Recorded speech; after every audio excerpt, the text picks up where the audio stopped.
जी अस्सलाम वालेकुम वरहमतुल्लाहि वबरकातुहू। जी प्यारे दोस्तों, कैसे हैं आप?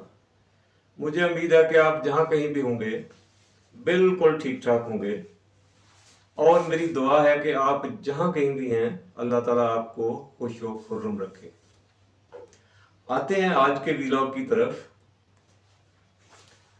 इस्लामाबाद हाई कोर्ट के 8 में से 6 जजों ने 25 मार्च को सुप्रीम जुडिशल काउंसिल को खत लिखा जिसमें उन्होंने शिकायत की कि खुफिया एजेंसियों के अहलकार या हुकूमती अहलकार उन्हें हरासा कर रहे हैं, उन्हें परेशान कर रहे हैं।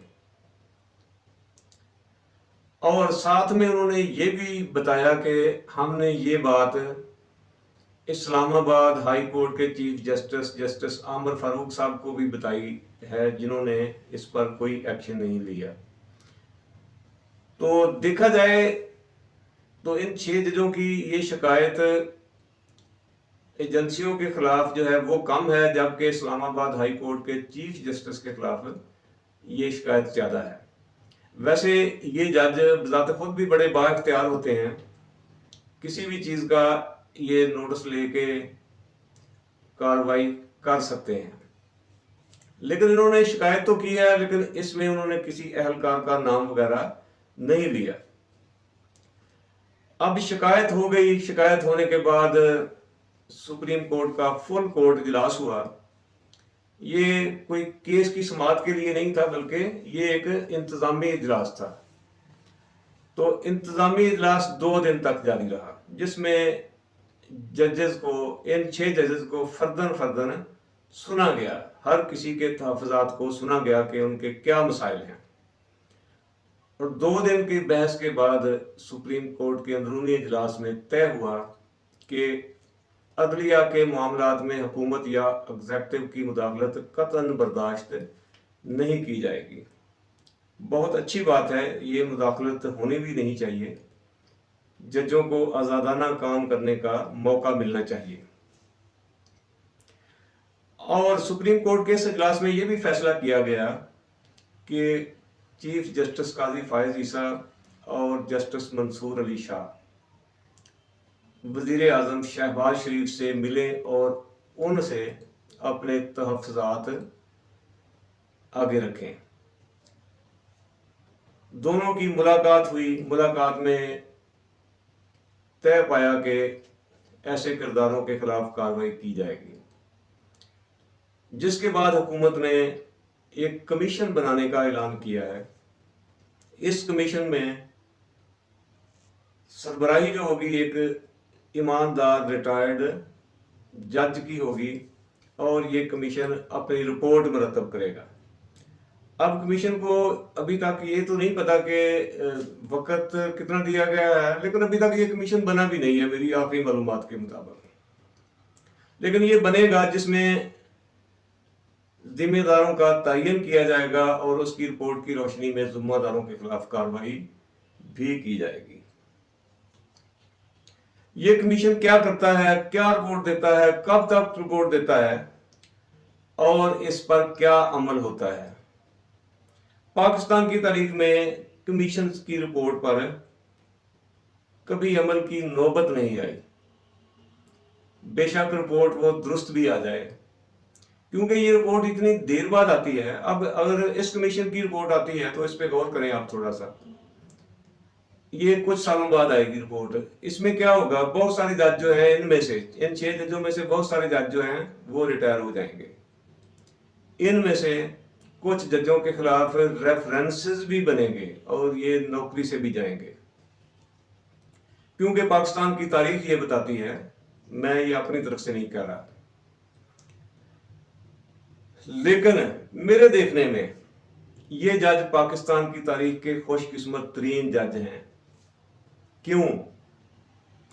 अभी जो मैं बात करूंगा आपको पता चल जाएगा कि ये जज पाकिस्तान की तारीख के खुशकिस्मत तरीन जज हैं।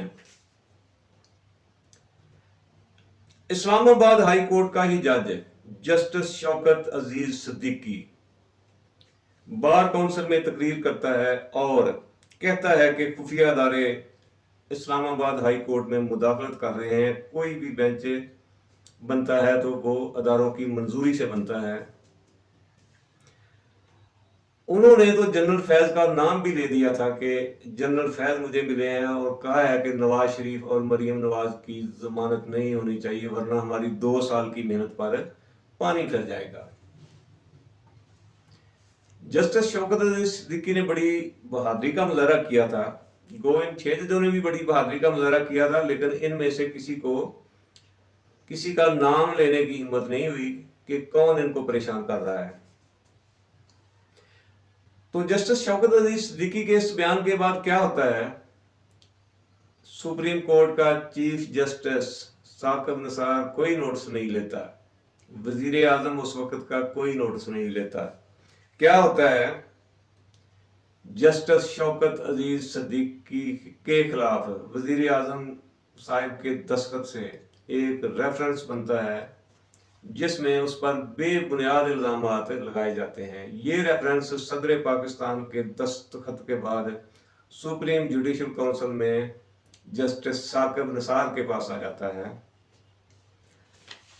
और सुप्रीम कोर्ट के chief justice Saqib Nisar judicial council की सरबराही करते हैं और शौकत अजीज सिद्दीकी के खिलाफ लगाए गए इल्जामात की तहकीक भी नहीं करते, यानी तहकीक किए बगैर ही, उनको सफाई का मौका दिए बगैर ही जस्टिस शौकत अली सिद्दीकी को मुलाजमत से बरतरफ कर दिया जाता है। और उस वक्त देखते हैं कि इन 6 जजेस का जिन्होंने अब खत लिखा है कि क्या रवैया था जस्टिस शौकत अजीज सिद्दीकी के साथ। ये तस्वीर का मैं आपको दूसरा रुख दिखा रहा हूं।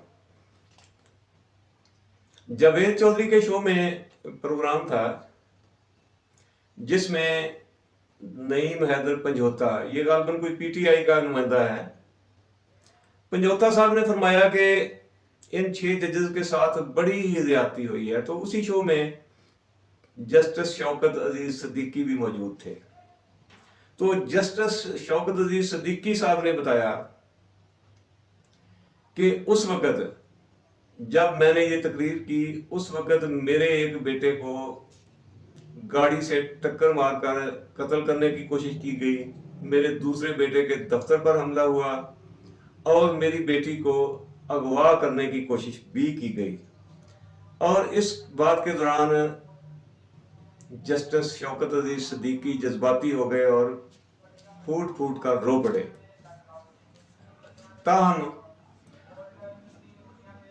रोने के बाद उन्होंने बताया कि ये 6 जजेस जो थे उस वक्त, इन्होंने मुझसे राबता ही खत्म कर दिया। मेरी हमायत तो क्या करनी थी, बल्कि ये मेरे मैसेजेस का जवाब तक भी नहीं देते थे। सिर्फ एक इस्लामाबाद हाई कोर्ट का जज मियां गुल हसन औरंगजेब साहब हैं, वो मुझे ईद शबरात पर मुबारकबाद का पैगाम भेजते थे और मेरी उनके साथ कम्युनिकेशन होती रहती थी। तो ज्यादती तो इन 6 जजों के साथ भी हुई है और ज्यादती शौकत अजीज सिद्दीकी के साथ भी हुई थी। अब देखना है कि किसके साथ ज्यादा ज्यादती हुई है। और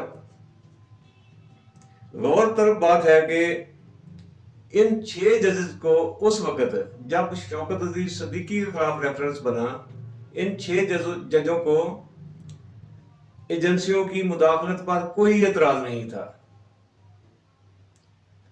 और अब क्यों है, ये सवाल तो बनता है।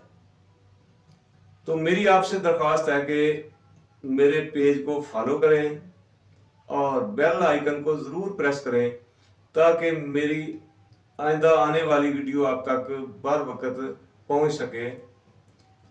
व्लॉग अच्छा लगे तो इसको लाइक, फॉलो और शेयर जरूर करें और इस पर आप अपनी कीमती राय जरूर दें। मुझे आपकी राय का इंतजार रहेगा। बहुत बहुत शुक्रिया। अल्लाह हाफिज।